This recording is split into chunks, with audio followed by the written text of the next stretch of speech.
Boa tarde, nação sonhadora. Aqui é Fernando dos Sonhos Grandes, onde é o nosso trabalho encontrar brasileiros fantásticos que foram viver seus sonhos fora do Brasil. Hoje conversando com a Letícia, que está na França. Tudo bem, Letícia? Tudo ótimo, Fernando. E você? Tudo certo. Ô, animação, assim que é bom. Antes de mais nada, para você e para todo mundo que está ouvindo a gente está gravando isso aqui no dia 3 de março, no dia 8 de março.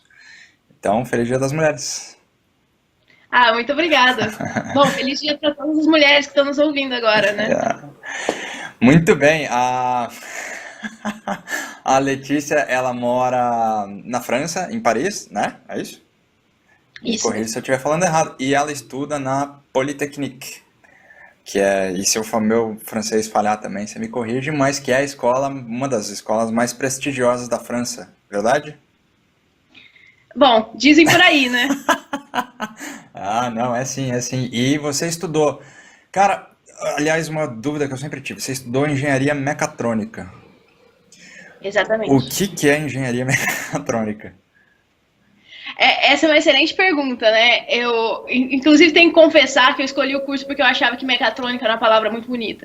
Então, eu falava, vai ser muito legal contar para meus amigos que mecatrônica enfim, eu faço uma engenharia, eu tenho cara de inteligente. Mas depois eu fui descobrir que a engenharia mecatrônica é a engenharia que une a parte computacional, a parte mecânica e a parte elétrica para construir sistemas, enfim, autônomos, ou seja, para construir robozinhos. Enfim, esses robôs são dispositivos que conseguem tomar decisão. Uhum. Então, são, de certa forma, construir um tipo de inteligência com as máquinas. Que legal, tipo uma roupa do Homem de Ferro.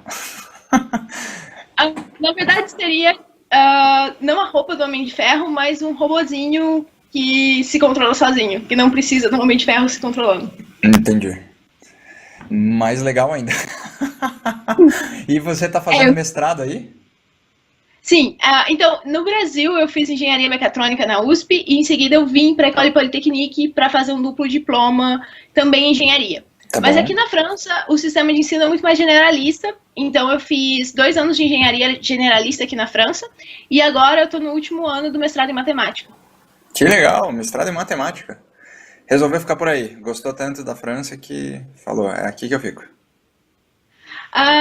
Na verdade, eu não sei ainda, né? Eu acho que é uma decisão de longo prazo. Acho que a experiência da França foi, enfim, muito enriquecedora, mas eu acho que ainda volto para o Brasil no futuro.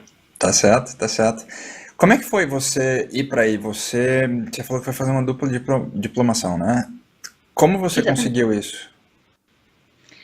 Então, no primeiro ano de faculdade, eu fui numa palestra de um ex-aluno que falava sobre essa possibilidade da École Polytechnique. E aí eu me lembro muito bem ele descrevendo todos os uniformes, um pouco da rotina na escola, que é bem diferente, né? Uma escola militar, então tem muitas diferenças. E aí eu me apaixonei pela ideia de ir para a École Polytechnique. Eu achava que, enfim, virou meu sonho por 2 anos. E para postular para a Polytechnique, há um acordo com a USP, na verdade, e com outras universidades no Brasil. E aí você pode, enfim, aplicar, fazer a prova da Polytechnique. Se você passar, a USP meio que reconhece os anos que você passou na Polytechnique e a Polytechnique faz a mesma coisa. Entendi. Então, basicamente, eu gastei 6 anos aí e tenho os 2 diplomas das 2 faculdades. Entendi. Então, quatro aqui, dois aí. Você. Três? Ah, é, É. verdade, tem razão. E você falava francês já? Não, eu cheguei aqui sem falar nada de Você francês, chegou porque. sem falar nada? Exatamente. É. Que loucura, como foi isso? Como foi essa Ah, experiência? teve. foi engraçado, eu diria, no começo, mas na Polytechnique você não precisa saber falar francês, apesar das aulas serem em francês.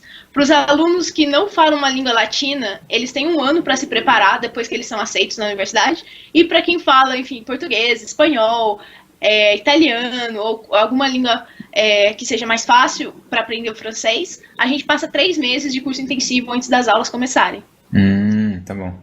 Mas é um pouquinho de perrengue durante esse período.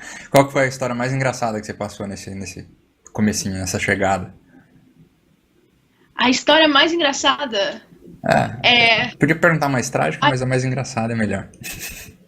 A mais engraçada foi com as pronúncias, porque francês eles sempre pronunciam inglês com sotaque francês. E aí eu fui me aventurar no meu estágio. Eu tinha eu estava fazendo estágio, né? Já falava francês bem, e aí eu ia falar sobre opções americanas, e tem dois tipos de opções americanas, tem um que chama call e um que chama put. Uhum. Mas aí eu não soube pronunciar put direito em francês e acabei vendendo o que não deveria. Entendi. No meio da reunião dos chefes. E o pessoal começou a rir de mim pra caramba. Porque eu tentei pronunciar inglês com sotaque francês, mas na palavra que não deveria. Certo. Certo. E é engraçado, eles falam. Eu acho que tranquilo falar. Você tentou falar put, você acabou falando puta, né? Exatamente. Imagino que tenha sido bem interessante a experiência. Não, eu cheguei na reunião, aqui eu tenho 400 mil putas, mas quando ela se aproxima da matriz, vai pra zero. Foi um pouco. Ai, que legal, sensacional. Eu queria estar lá, E por que o mestrado em. A gente vai, eu prometo, entrar na questão cerne do podcast, que é morar fora, mas por que matemática? Você, inclusive, foi premiada em matemática no Brasil, né? Eu tive, quando eu estava no ensino fundamental, participei de algumas Olimpíadas de matemática, mas eu costumo falar que eu nunca fui engenheira de verdade. Tipo, eu sempre gostei mais de saber o porquê que as coisas estavam acontecendo do que realmente de construir, talvez, algo novo. Então, desde quando eu estava na USP, enfim, a minha iniciação científica foi em matemática, as matérias que eu mais gostavam era de matemática. E eu dei a sorte de vir para a França, que eu acho que é um dos lugares do mundo que a gente se fala mais de rigor matemático, de qualidade de ensino da disciplina. Então, acabei chegando na École Polytechnique, fiz cursos de matemática aplicada, por exemplo, com medalhas Fields e com muitos bons professores. E aí acabei me apaixonando e hoje em dia eu faço matemática aplicada com foco, eu diria, em finanças. Você estava falando de call e put, você quer trabalhar com isso? Com matemática financeira? Ou... Esse é o objetivo. Eu vou fazer meu estágio agora em Londres daqui um mês, na verdade. Que e legal. Vai ser em matemática financeira. Sim. Onde que você vai fazer estágio lá? Eu vou fazer estágio no Goldman Sachs. Sensacional. Muito bacana. E agora, tirando a minha curiosidade pessoal de lado, né, e voltando para a questão de morar fora, e eu comentei com você antes da call aqui que eu ia fazer essa pergunta primeiro. Como que você come durante o dia? Porque eu adorei todas as comidas que eu comia em Paris. Como que é o seu café da manhã, seu almoço, seu jantar? Não, nesse ponto é maravilhoso morar na França. Eu brinco que no bandejão da faculdade a gente tinha vinho, tinha assim cordeiro assado e tinha no bandejão comida da faculdade. No bandejão da faculdade. Então, assim, aqueles pratos todos bem arrumadinhos. E francês é muito cerimonioso para comer, né? Então aqui, basicamente, cada refeição é uma cerimônia. Tem tipo, a entrée, que é a entrada, e aí você tem um petiscozinho. Aí, em seguida tem o prato principal, e depois vem os queijos, e depois a sobremesa. Então, assim, a comida é meio que um ritual. É muito mais que se alimentar, passa a ser um ritual.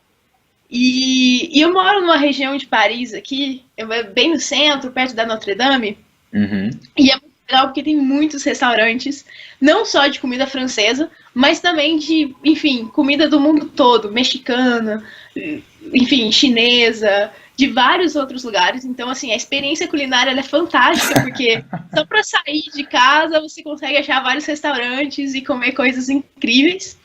Mas o que eu até brinco, né, que foi um azar muito grande, eu descobri a melhor padaria da França e ela fica em frente à minha casa. Sensacional, porque azar, porque eu engordei. Tá bom. Tipo, é muito legal, tem um senhorzinho que cuida da padaria e ele cuida tudo sozinho, sabe? Ele que faz, enfim, os croissants, os pão de chocolate. E eu tô aqui em casa, eu sinto o croissant ficar pronto na padaria. Não dá pra Então, concentrar assim. não dá pra concentrar, não dá pra estudar. Que legal. Na verdade, o que eu mais gostei de comer aí no café da manhã foi um financier, Ah, já ouvi falar. que é uma madeleine um pouco mais crocante, eu acho. É fantástico, fantástico.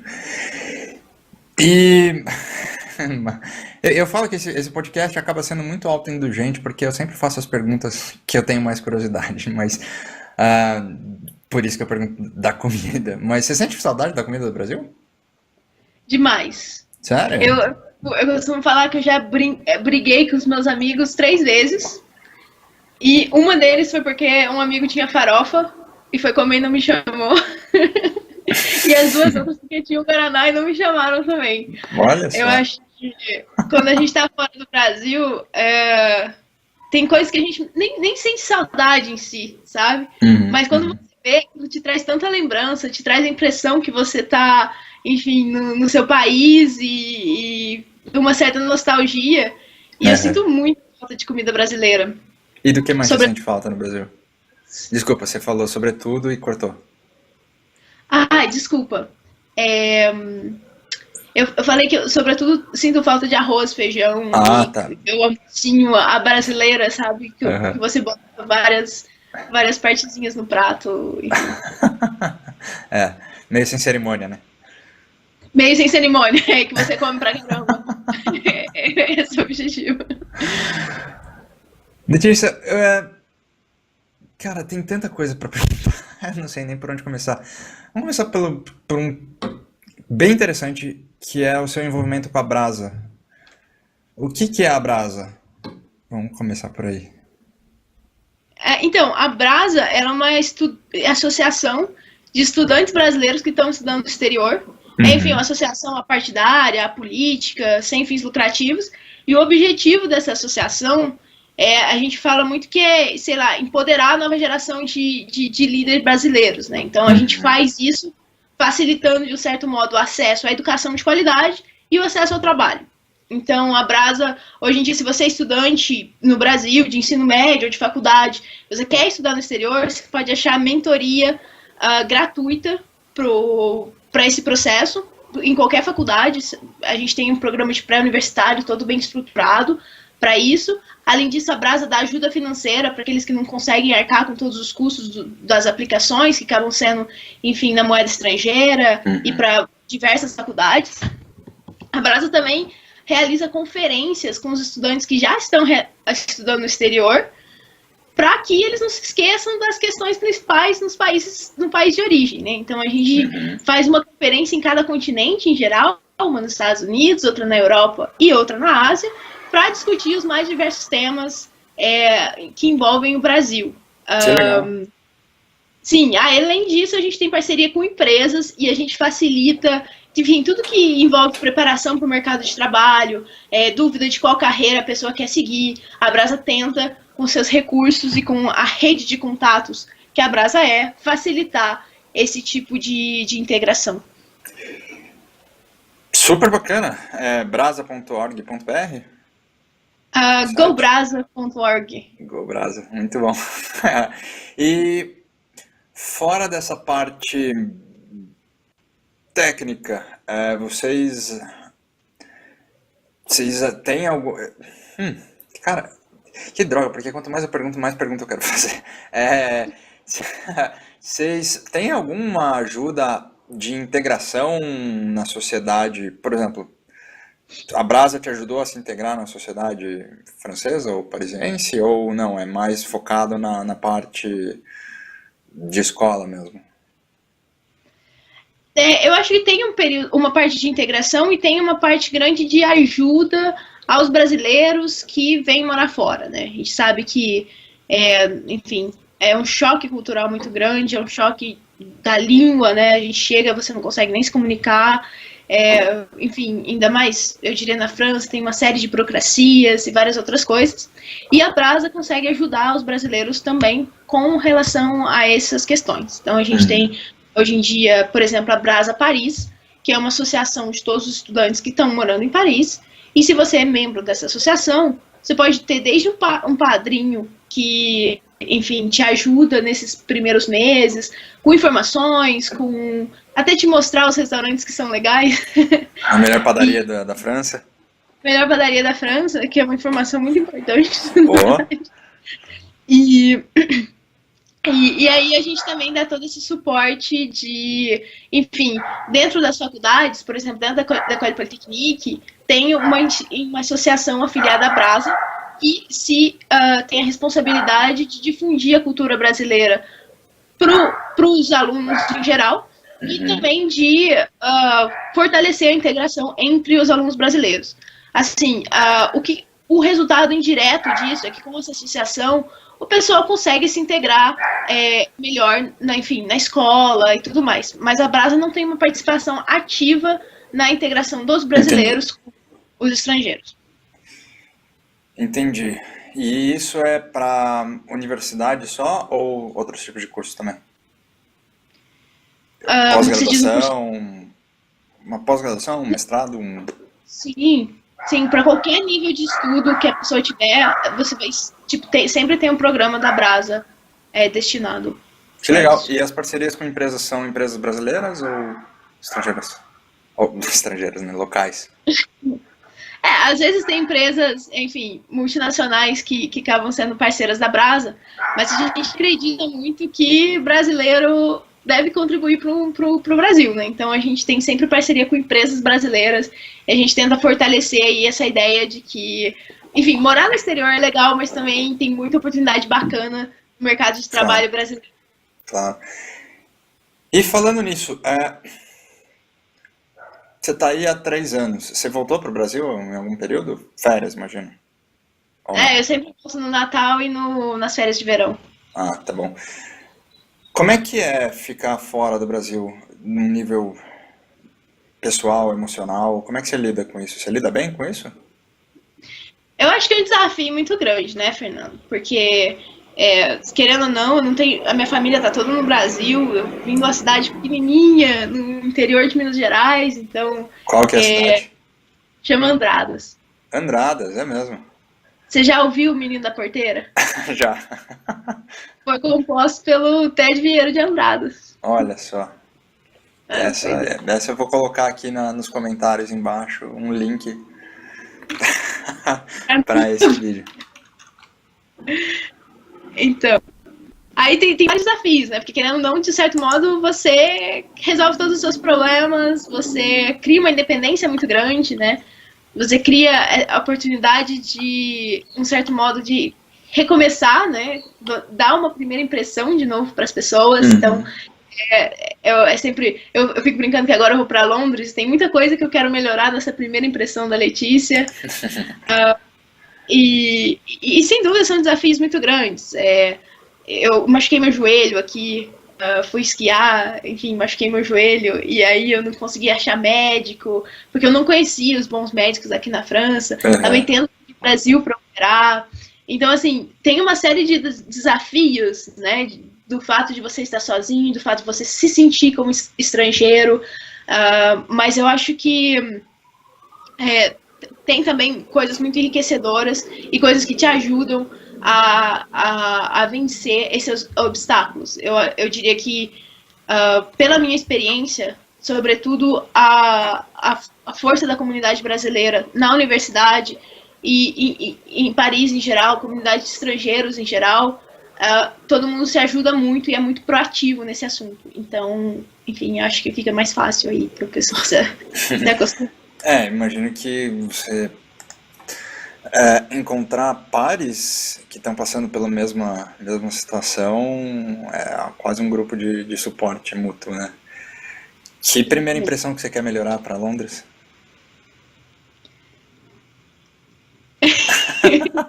Bom, fora pronunciar certo a palavra e não oferecer serviços errados. Né?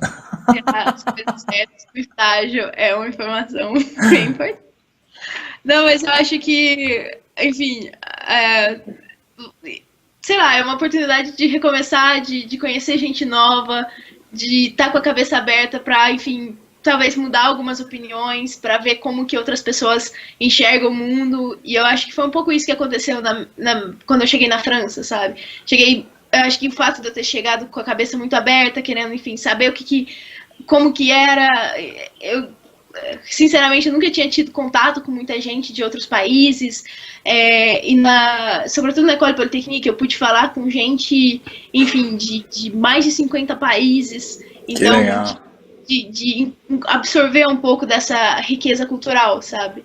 E eu acho que a expectativa para Londres é um pouco isso. E também eu acho que eu sou mais bonita agora que quando eu cheguei. E eu sempre acho que as pessoas têm a primeira impressão, sabe? A impressão da beleza. Então, eu espero que isso funcione. Mas você diz mais bonita fisicamente, a aparência? Eu tô ficando velha e isso ajuda. Eu gosto de ficar mais velho, eu acho que ganha da alternativa. Enfim, você tá na capital da moda, né? Alguma coisa deve ajudar de morar aí. É, Assim, eu tenho zero estilo, é camisa de uma cor só, calça jeans e acabou. Acho que morar em Paris me faria bem também. Como é mas eu não que. sei. Depois que eu mudei pra Paris, eu comecei a me vestir como se eu tivesse, assim, 70 anos, sabe? Bem quadradinho, assim, com a blusinha de lã, fechadinha, enfim. Se encaixa o estilo, é isso que é importante. Quão. Aí voltando um pouco, quão diferente é o ensino no Brasil e na França? Porque você foi basicamente o mesmo nível, mesmo curso, a diferença você consegue perceber bastante, né? Quais as principais diferenças? Então, eu acho que a principal diferença, sobretudo num curso de exatas, é o rigor matemático da França. Entendi. No Brasil, assim, eu fazia cursos extras de matemática na universidade, me esforçava um pouco para aprender mais, e eu cheguei aqui e eu vi que eu não sabia nada, porque antes de entrar para a faculdade, os franceses fazem 2 anos de cursinho, que a gente chama de prépa, e durante esses 2 anos eles estudam matemática muito intensa e física muito intensa. Então, assim, é um nível, um rigor para provar os teoremas. Enfim, eles sabem fazer manipulações algébricas com muita facilidade. A velocidade dos cálculos também é muito mais alta. Uhum. Por outro lado, eu acho que a França deixa a desejar na parte mais prática. Por exemplo, eu fiz alguns cursos de mecânica na faculdade e tinha muitos problemas que a gente precisava de modelar baseado numa situação física. E aí, nessas horas, os estudantes brasileiros tinham mais facilidade de pegar o problema físico e levar ele para o papel do que os franceses. Uma vez que o problema estava no papel, o francês resolvia muito mais rápido. Entendi. Que interessante. Que interessante. E você saiu bem? Você se adaptou bem nesse rigor matemático? Ou. Porque é uma Então, mudança de mindset, né? eu espero ter adaptado, mas assim, tipo, tô fazendo mestrado agora, espero passar na prova. Mas, mas assim, é sempre um desafio, porque durante esse prepar, eles aprendem muitas matérias diferentes e coisas que eu nunca vi na vida e tenho que saber. Então, às vezes, já me aconteceu em várias provas de eu ter estudado pra caramba, saber todos os teoremas, saber tudo, e na hora da prova eu simplesmente não saber uma multiplicação, uma operação que me resolve o problema. E aí eu, enfim, acabar não conseguindo fazer a questão inteira por Aham. não saber uma coisinha que eu não aprendi durante esse período. Mas eu acho que com o tempo a gente vai, enfim, aprendendo enfim, ganhando um nível de matemática bom. Mas é sempre um Não, desafio. acho que é fantástico e de você, enfim, acho que você tem uma aptidão natural para isso, né? E parece que quando você fala do desse rigor matemático dele, seu olho até brilha. Então acho que você gosta. Bom, se você que tá dizendo. Depois você conta para ele. Deixa eu fazer uma pergunta. Você, nesses 3 anos que você está aí, o que que você aprendeu sobre você que mais te impressiona? Em que aspecto que a Letícia mais te impressionou? Ou surpreendeu? Eu acho que o aspecto. Eu acho que foi em criar suas próprias opiniões. Porque tudo bem que isso eu acho que vem com amadurecimento, com idade e tudo mais, mas eu acho que com a experiência aqui, é você por você mesmo, é você que se representa. Então, assim, eu acho que eu criei, de um certo modo, descobri um pouco mais minha personalidade, criei um pouco de opiniões sobre os assuntos, sabe? Então, por exemplo, no Brasil eu era uma pessoa muito mais tímida, tinha dificuldade sociais, enfim. E aí eu cheguei na França e falei, tá, ninguém me conhece aqui, e não vou ficar tímida. Então foi uma das coisas que aconteceu. E aí eu era uma pessoa um peixinho fora d'água, sabe? Então eu tava nem se às vezes eu tinha alguma atitude que parecia irresponsável, porque eu falava, tá, ninguém me conhece, eu sou muito para casamento, fiz isso, vai dar tudo certo. E aí eu acho que durante esses 3 anos, acho que teve esse processo, né, enfim, conseguir se comunicar melhor, conseguir envolver com coisas que eu também gostava, além dos estudos. Então, por exemplo, a Brasa, e entrar em outras discussões que vão além de, enfim, se uma função converge ou não, ou coisa do tipo. E você desenvolveu hobbies novos aí? Espero que não esquiar, né? Mas. Esquiar era pra ser um hobby novo, porque, assim, é algo muito divertido. Tipo, mas, enfim, não deu certo. Então, aqui na França eu acabei descobrindo um pouco de tudo, né? Eu falo que na École Polytechnique, por exemplo, eu tive aula desde pintura, escultura, cinema francês, literatura francesa, aula de enologia. Além disso, eu comecei a tocar guitarra. Guitarra não, violão, enfim, francês.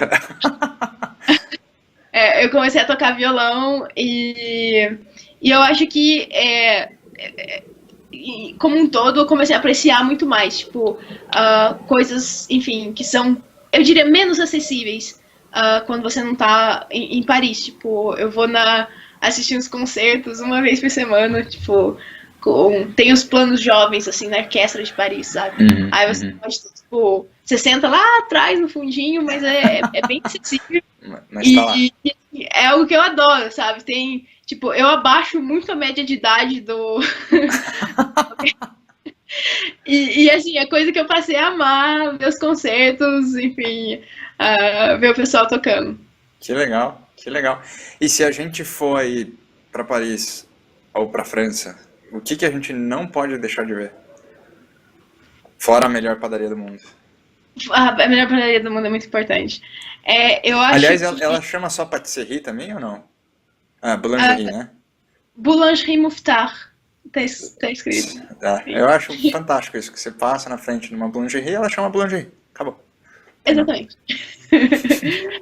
E eu acho que, assim, tem alguns lugares muito bonitos que são esses lugares turísticos. E aí muita gente fala, não quero ir para os lugares turísticos, mas eu acho que vale muito a pena, sabe? Você ir para a Torre Eiffel, ir para, enfim, passar um dia inteiro no Louvre, ver a exposição do Egito, enfim, ver os quadros. Tem, enfim, desde La Liberté guidant le peuple até vários outros quadros muito importantes para a história mundial em geral. Então, assim, você tem essa sensação de, enfim, tá mergulhando na história quando você vai para o Louvre. Tem, enfim, Musée d'Orsay, que tem vários quadros magníficos, um Pompidou com arte moderna. Eu acho que isso vale muito a pena. Tipo, o dever de casa aqui em Paris, eu acho que vale muito a pena. Mas, assim, uma vez que morando aqui, né, a minha rotina passa a ser um pouco diferente, né? Claro. Uma coisa que eu adoro fazer no verão é ir para esses parques e ficar sentado, assim, só tomando um pouquinho de sol. E isso eu acho que é algo maravilhoso, sabe? Você abrir uma garrafa de vinho, sentar na beira do Sena, passar uma tarde conversando, pegar uma baguete, um queijo e fazer bem aquele estereótipo de francês, mas é algo que depois de morar aqui você começa a fazer também. E, enfim, hoje em dia todo mundo que vem me visitar eu faço. Não agora que tá cheio, mas antes, quando tava normal, é um bom rolê. Fantástico, fantástico. Letícia, eu não quero tomar mais seu tempo. A gente tinha combinado meia hora, já estamos passando aqui. Para quem quer sair do Brasil, qual a principal dica que você dá? Fora o Brasa. Brasa já está notado aqui. Qual a principal Olha, dica, ferramenta, coisa a saber que você diz?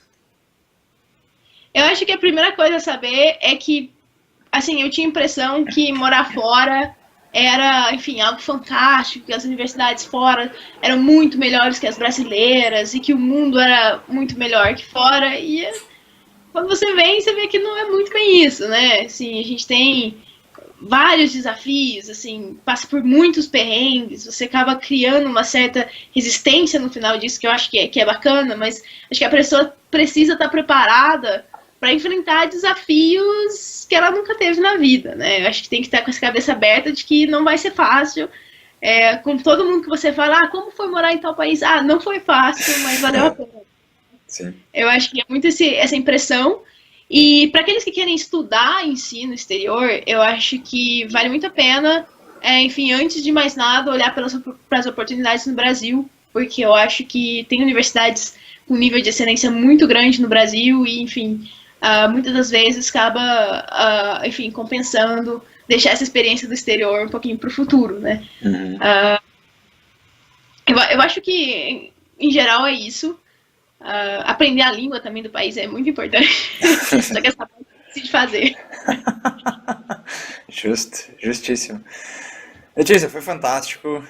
Eu adorei a nossa conversa. Acho que a gente tem espaço para mais, então talvez a gente faça um Letícia 2. Mas eu não quero te segurar mais.